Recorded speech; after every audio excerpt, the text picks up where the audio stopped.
Invité de ce journal, le sénateur Pierre Frogier, président du Rassemblement Les Républicains. Merci d'avoir accepté notre invitation. Merci de votre invitation.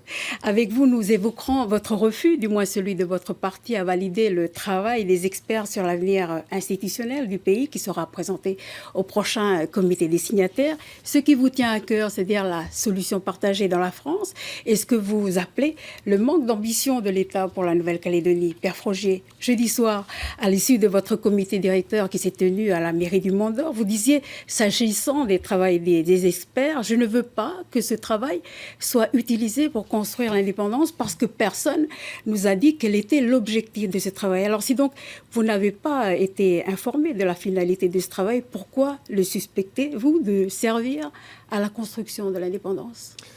Écoutez, vous savez, quand on ne comprend pas tout, ma grand-mère disait qu'il y avait un loup, et donc il fallait trouver le loup. Alors, entendons-nous bien, je salue le travail des experts, qui a été un travail intellectuel de grande qualité. Et pourtant, ce n'est pas seulement ce qu'on attend des experts, puisque nous avons quand même des échéances politiques majeures. Et donc, nous avons fait ce travail. Et puis, qui consistait à quoi? Trouver des convergences et des divergences. Je me suis dit bêtement dans ma tête, ça va peut-être nous mener vers la solution partagée. Et puis en permanence, on entend les indépendantistes répéter à qui veut l'entendre qu'en réalité, il n'y a qu'une chose qui les intéresse, c'est l'indépendance. Ok. Alors je ne vois pas comment on peut déterminer des convergences et des divergences quand on n'a qu'un seul objectif, c'est l'indépendance. Au moins c'est clair pour eux. Alors je me suis dit, finalement, il doit y avoir quelque chose que je n'ai pas compris. Et puis j'ai retrouvé mes notes des années 85, vous savez, et vous devez d'ailleurs avoir dans vos archives les déclarations de M. Pisani. Et aujourd'hui, on parle de divergence et convergence. Pisani nous parlait, lui, de zones de compatibilité et de zones, à contrario, d'incompatibilité. C'était déjà des convergences et des divergences? Je ne sais pas alors. Enfin, c'est comme ça que je le traduis. Et un jour, il nous dit, mais j'ai fait le bilan. Et j'ai trouvé, entre indépendantistes et anti-indépendantistes, des zones de compatibilité. Mais lui, il réfléchissait tout seul. Il ne venait pas nous demander notre avis. Il y a des zones de compatibilité. Et puis finalement, avec le facteur temps, on se rend compte que ces zones de compatibilité peuvent s'étendre. Et donc, je vous propose l'indépendance association. Moi, c'est exactement ce que je ne veux pas. Et ce que je crains, c'est que ce travail-là, en catimini, parce que vous savez bien que je ne fais pas confiance aux socialistes, moi. On a déjà eu quelques mauvaises surprises. Et donc, si le Premier ministre, si le Président de la République, et malheureusement nous avons perdu beaucoup de temps, en même temps qu'il donnait cette mission aux experts, qui encore une fois ont fait un bon travail, avait défini un objectif politique à atteindre, j'aurais applaudi dès demain. Ce n'est pas le cas, donc je vous répète, ça ne sert pas à grand-chose, et il n'est pas question que nous engagions quoi que ce soit sur les conclusions de ces travaux. Justement, Pierre Frogier, comment qualifierez-vous justement le travail des experts nommés par le gouvernement? Le qualifier, comment le qualifier?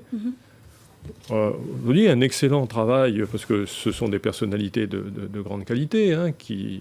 Alors, j'aurais peut-être préféré aussi, j'aurais peut-être souhaité que des experts calédoniens, parce qu'il y en a des bons aussi, il y en a des bons, soient associés à ces travaux. Malheureusement, ça n'a pas été le cas. Peu importe, c'est comme ça. Mais donc, ce travail... Et vous aviez défendu l'idée? Moi, je pense qu'il doit rester disponible. Vous avez défendu l'idée qu'il y ait des experts calédoniens? Mais j'ai pas défendu l'idée. Ça nous est tombé dessus un jour sur la tête, là. Monsieur Valls, quand il a été mis en place, il nous a dit c'est comme ça. Et ce sera Monsieur Christarc et Monsieur Merle. J'étais le seul, vous m'entendez, le seul. Après, d'autres se sont raccrochés à ça, à dire que c'était inadmissible. Inadmissible, pourquoi? Parce que ce travail, s'il est fait dans l'intérêt de la Nouvelle-Calédonie, pour préparer dans les meilleures conditions 2018, il doit être transpartisan. Il doit permettre à des personnalités de gauche et des personnalités de droite d'associer leurs réflexions. Bien, c'est ce qui a été fait. C'est ce qui a été fait, effectivement, mais il nous a toujours manqué cette ambition, ce cap qu'aurait dû fixer le gouvernement. Et Pierre Frogier, est-ce que ce refus de valider le rapport des experts est matière à quitter les discussions comme lors du comité des signataires en 2014? Je n'ai jamais quitté les discussions. En 2014, j'ai dit ce que j'avais à dire et je suis parti. Non. La réponse est non. Nous irons au comité des signataires. parce qu'il y a d'autres sujets importants, et notamment, je pense, le sujet du nickel. J'espère qu'on pourra l'aborder mais il n'est pas question, non, il n'est pas question de boycotter, sauf si, effectivement, d'ici le 7 novembre, nous apprenions, je ne sais quoi, moi, mais enfin, je pense que le Premier ministre souhaite effectivement que ce comité se déroule dans de bonnes conditions. Et puis entre nous, à 6 mois de l'élection présidentielle, vous vous doutez bien qu'il ne se passera pas grand-chose. Hein. Et qu'est-ce que vous allez y dire ? Eh bien, notamment, je vais y dire... vous savez, je pense que je reprendrai quelques éléments de mon intervention du comité de notre comité directeur. Mais je dirais surtout, parce que vous avez compris que je suis obnubilé par la sortie de l'accord de Nouméa. Je suis obnubilé par le fait que cette sortie doit se faire dans la paix, doit se faire de façon paisible. Et ce n'est pas avec la question « est-ce que vous voulez rester français ou est-ce que vous voulez être indépendant ?» que cette paix, que tout ce que nous avons réussi à faire depuis 30 ans perdurera. Au contraire, on va en parler ça dans risque quelques instants. d'exploser. Et donc, qu'est-ce que je vais dire ? Notamment sur le nickel. Parce que c'est en lien aussi avec la sortie de l'accord de Nouméa. Aujourd'hui, tous les Calédoniens savent qu'il y a des problèmes à l'usine du Nord. Nous l'avons dit il y a longtemps, mais aujourd'hui, chacun le constate. Et pas qu'à l'usine du Nord, aussi l'usine du Sud et la SN qui ont des difficultés. Quelle est la différence ? Parlons de ça 2 minutes. Quelle est la différence entre l'usine du Nord, l'usine du Sud et la SLN ? Si l'usine du Sud ou la SLN ferme demain matin, ce que personne ne souhaite, et l'État a fait un effort considérable pour permettre à la SLN de survivre, ça reste un problème, ça reste un drame humain. C'est un drame pour la Nouvelle-Calédonie. Mais si l'usine du Nord ferme, c'est un problème politique. Et tout va exploser. Parce qu'il y a eu tellement de promesses qui ont été faites sur l'usine du Nord, sur le rééquilibrage par le nickel et par l'indépendance, que tout va exploser. Et donc, au comité des signataires, je proposerai que, solennellement, il y ait une déclaration unanime du comité des signataires, et j'espère que le gouvernement s'y associera, que faire en sorte que l'usine du Nord fonctionne tel que ça avait été prévu, c'est une question qui relève de l'obligation d'État. C'est une question qui nous engage tous. Parce que, encore une fois, moi je ne comprends pas comment on peut engager nos populations à aller sur un scrutin qui consiste à nous opposer. Vous êtes pour la France ou vous êtes pour l'indépendance ? Alors que le nickel ne fonctionne pas, et notamment l'usine du Nord. C'est simple. Donc c'est une proposition que je ferai, malgré tout ce que j'ai pu dire précédemment, parce qu'il y va de l'intérêt de la Nouvelle-Calédonie et de la France. Alors, on a compris, la solution partagée dans la France, c'est ce que vous préconisez, ça ne date pas d'aujourd'hui. Vous dites une solution alternative, c'est ce que j'ai entendu l'autre jour à votre comité directeur. Alors, comment, puisque les 2 solutions qui sont prévues par l'accord, maintien dans la France et indépendance, constituent déjà une alternative. Alors, votre alternative, c'est une alternative à quoi ? Ce n'est pas une alternative. Je veux dire que le référendum par lui-même, la question qui va être posée, les 2 questions, c'est est-ce que vous voulez rester dans la France ou est-ce que vous voulez sortir de la France ? Bien. Ça va, je vous répète, ça va faire exploser tout ce qu'on a fait depuis 30 ans. Les tensions vont revivre, les divisions. Vous savez, là, j'ai passé la semaine dernière 3 jours sur la côte ouest. Hier, toute la journée, j'étais à Kouawa, à Pointe-d'Imier. J'ai rencontré beaucoup de monde. Et qu'est-ce qu'ils me disent ? Qu'est-ce que les interlocuteurs me disent ? Qu'ils soient chez nous ou pas d'ailleurs. Nous voulons la paix, nous voulons maintenir la paix. Nous avons la volonté de vivre ensemble. Même si nous avons des opinions différentes, même si nous avons des aspirations différentes. Puis chacun continuera à avoir ses opinions. Nous voulons vivre ensemble.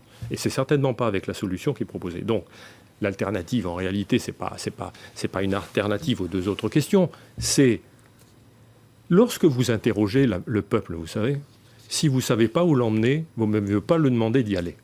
N'oubliez jamais ça. Vous avez vu ce qui s'est passé en Grande-Bretagne récemment ? Et donc, la démarche politique qui doit être engagée, c'est cette solution partagée. Comme nous avons réussi à faire une solution en 88, comme nous avons réussi à le faire en 98, il est indispensable que j'ai dit de façon un peu malicieuse au dernier comité directeur que les sages des 2 rives, vous savez, vous avez la rive de l'indépendance, la rive de la France, et puis au milieu, il y a la rivière, là. Eh bien, il faut que les sages de ces deux rives soient capables de sauter à l'eau et puis de se mouiller un peu, et puis de prendre leurs responsabilités. Moi, j'ai pris les miennes, le Rassemblement a pris les siennes, en 2010, avec la proposition des 2 drapeaux. Pourquoi j'ai fait ça? Parce que la solution partagée, elle va se construire sur ces 2 drapeaux. Pierre Froger, dans votre plaidoyer pour une solution partagée, et on va faire vite dans la France, vous en appelez à l'État et vous dites que si le gouvernement de la République avait eu plus d'ambition pour la Nouvelle-Calédonie, il se serait pris autrement pour instaurer un vrai dialogue. Pourquoi plus d'ambition? Il n'en a pas? Vous savez, Michel Rocard, moi j'ai vécu, enfin, vous le savez bien, aux côtés, juste à côté de Jacques Lafleur, ce qui s'est passé en juin 88. Et si Michel Rocard n'avait pas dit à Jean-Marie Tjibaou et à Jacques Lafleur, vous allez signer là, avant de rentrer à Nouméa, vous pensez qu'il l'aurait fait? En 1998, ça a été pareil. Mais est-ce que pour autant, les Calédoniens aujourd'hui, quelles que soient leurs convictions profondes, est-ce qu'ils peuvent le regretter? La Calédonie, elle a progressé ces 30 dernières années comme jamais dans son histoire. Bon, chacun conserve ses opinions, mais vous comprenez bien que s'il y a ce scrutin, est-ce que vous voulez rester français ou est-ce que vous voulez en sortir? Ou est-ce que vous voulez être autre chose? Eh bien, tout ça, ça va être emporté. Vous savez, qui sème le vent récolte la tempête. Vous savez, il y a des bons vieux dictants comme ça. Il vaut mieux y réfléchir et s'en souvenir avant d'engager nos populations vers une impasse. Pierre Froger, pour terminer, un mot sur l'avis de votre parti. L'autre soir, vous avez appelé tous les non-indépendantistes au regroupement. Où en êtes-vous aujourd'hui avec les autres partis de votre famille politique? Nous avons des échanges, vous en doutez bien, à la condition de rester fixé sur l'essentiel. Il y a la vie de tous les jours, et vous savez très bien que je ne partage pas les options économiques et fiscales qui sont prises, qui sont mises aujourd'hui, qui sont votées par le gouvernement et sa majorité au Congrès, vous le savez. Je ne partage pas. Moi, je veux une Nouvelle-Calédonie qui respire, je veux une Calédonie qui ressemble à nos pionniers, pas une économie administrée et socialisante. En revanche, pour la sortie, nous sommes obligés, effectivement, de définir cette plateforme. Pourquoi? Parce qu'il va y avoir une élection présidentielle dans 6 mois. Eh bien, si on veut être crédible vis-à-vis du nouveau président de la République, vis-à-vis de la nouvelle majorité, il n'y a pas de choix. C'est ce qu'il faut faire. Pierre Froger, merci. Merci d'avoir accepté notre invitation. Merci.